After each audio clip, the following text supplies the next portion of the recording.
He threw the clothes into the water, then he gave a wave of his hand. The clothes lined up and swam away. When they got to the deep part of the water, they started spinning fast on their own, just like the washing machine at home. Then the clothes lined up and swam back to the shore. The guy who was washing the clothes was originally just a homeless man. With nowhere else to go, he came to the monastery and became a new monk serving God. But he got possessed by some dark power, and strange things kept happening. One rainy day, smoke all of a sudden rose from Henry's body, like he was about to catch fire. The thick smoke choked him and knocked him to the ground. Luckily, the abbot and others got there in time, poured cold water on him, and Henry was lucky to survive. The abbot thought he had an extra person to work, but Henry ate an astonishing amount. He gobbled up his own meal and even snatched other people's food. This way, he would sooner or later eat the monastery broke. To get rid of him, the abbot deliberately gave him a task that couldn't be done. He took Henry to a stinky well that had been abandoned for thousands of years. Just standing next to it for a while made his eyes hurt, but the abbot demanded that Henry clean it up before it got dark. If the water in the well could be drunk, Henry could stay in the monastery.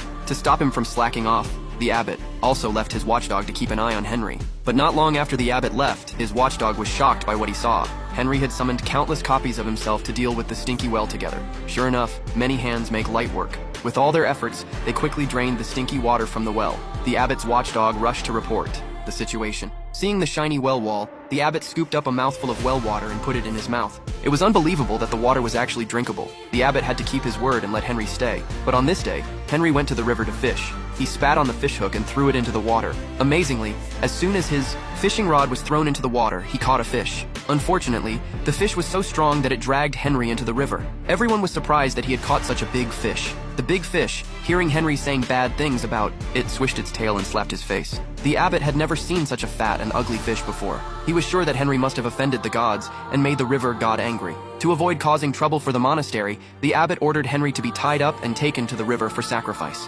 However, a weird scene happened again.